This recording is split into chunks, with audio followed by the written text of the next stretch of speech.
In this video, we're going to be covering the affinity system for the game Wayfinder. If you guys are unfamiliar with the affinity system or you're just getting started in Wayfinder, I've got some tips to save you guys some heartache later on, because really early on in the game, you're not going to be sure where you want to put your affinity points. This is going to cover a basic strategy that you can use to save yourself from putting them in the wrong place early on in the game, which will cause issues with getting your build where you want it later on in the game with your Wayfinder of choice.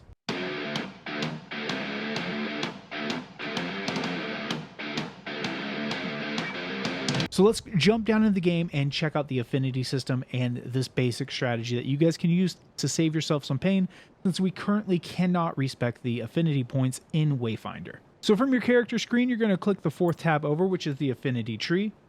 Now, the thing with the Affinity Tree is a lot of people start putting points into it right away without seeing what the affinity perks are. If you can see down here in the bottom of the screen, you'll see the affinity perks. Now on computer, you can access that screen by pushing F. I'm not sure what it is on PlayStation. I'm sure somebody will let us know in the comment section down below though. So if I push F, this is going to pull up the affinity perks. Now you get a grand total right now of 29 affinity perks. So that means you can put 5 points into each one of the aspects, instinct, discipline, and focus, to unlock those first tier of perks. But you're only going to have enough points to get the 15-point perk for one of these trees.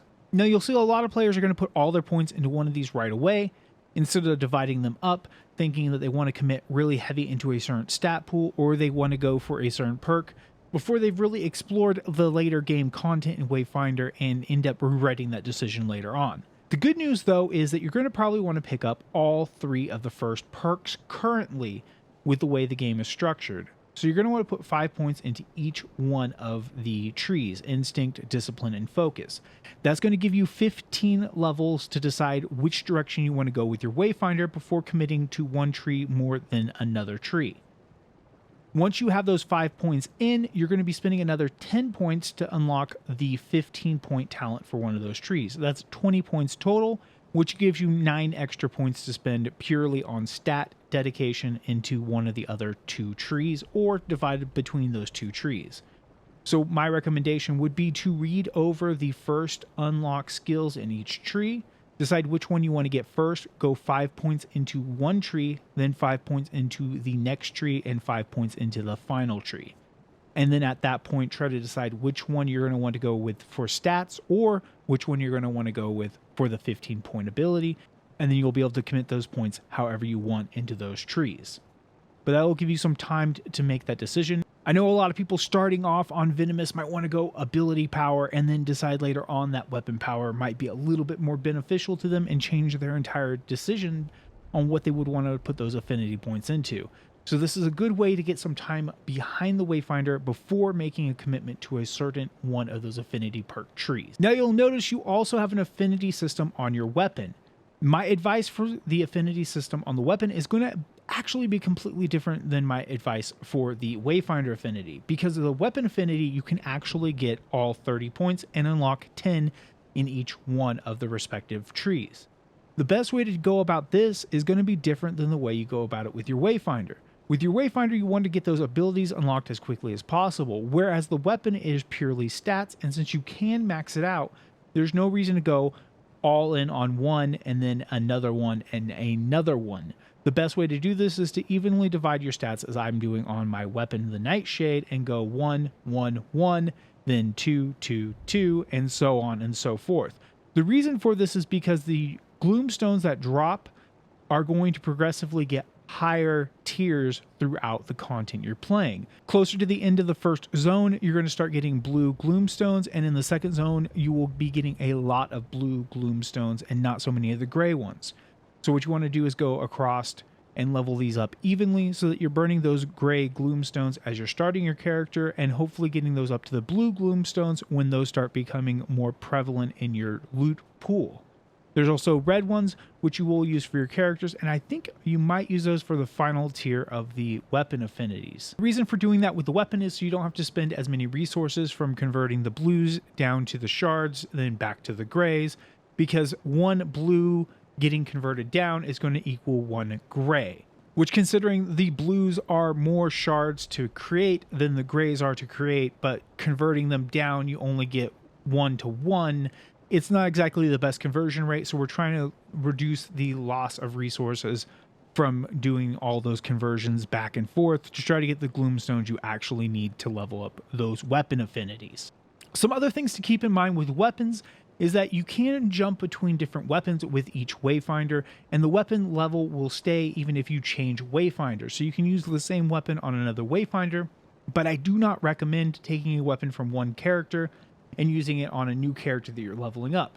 The reason why is that's a lot of wasted XP if you already have that weapon maxed out. So it's a good idea to use a weapon probably of the same type that you want to play on that Wayfinder, so you're leveling up the mastery, but not a weapon you already have maxed out and that you're wasting that XP not leveling up the weapon the entire time you're leveling up your second or third Wayfinder. For example, if you're leveling up Nis with daggers and then you want to level up Kairos also using the daggers, which is a pretty common play style for Kairos, I would recommend leveling up Nis with the first daggers you get. And then when you get those daggers to 30, I would recommend switching over to something like the shadow daggers and using those while you're leveling up your Kairos, so that you're not wasting the XP on your already maxed out daggers that you leveled up when you were leveling up your Nis. Now, some things to keep in mind too is these masteries are based off the archetype of your character. So different archetype characters are going to have different mastery perks. So just because you have a certain type of executioner mastery on Nis doesn't mean you're going to have that same executioner mastery on, say, Venomous or on Wingrave.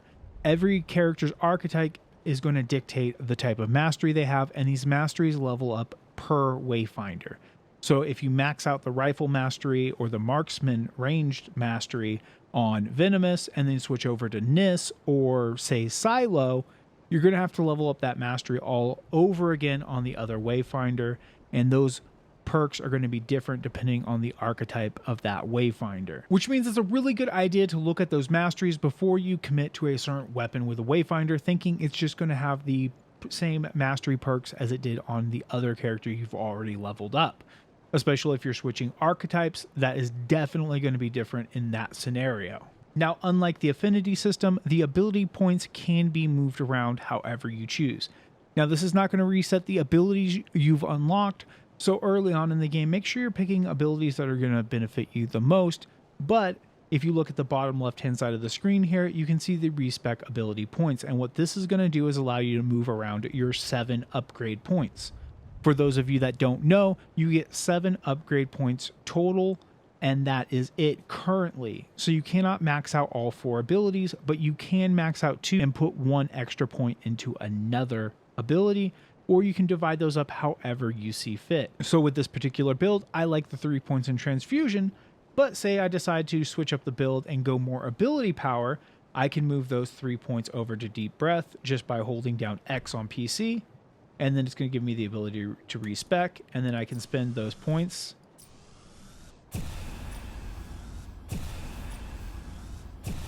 to max out my deep breath ultimate and put the other point wherever it's going to be the most beneficial for the build at that point in time. Another thing that I've been seeing a lot of people overlook early on in Wayfinder is that your accessories actually have set bonuses. Now, late game for min-maxing, these set bonuses might not be the best thing, but early on they can be pretty beneficial to get those set bonuses. Now, you can usually find 2 of the pieces in the world and have to craft the third. It's not very expensive to craft it. I would definitely recommend looking into these set bonuses. Some of them can be pretty beneficial, some of them can be pretty lackluster, but they definitely can give you that little bit of edge going into the next zone when you're not really min-maxing your gear yet and you need that extra power boost to get through that content, because there's a pretty big power jump from the first into going into the second zone in the game. If you guys have any questions about Wayfinder, let me know in the comment section down below, and I'll try to get videos out answering those questions, or you guys can hit me up when I'm live on the weekends and ask your questions there, and I will try to answer them to the best of my abilities. Until next time, guys, happy hunting.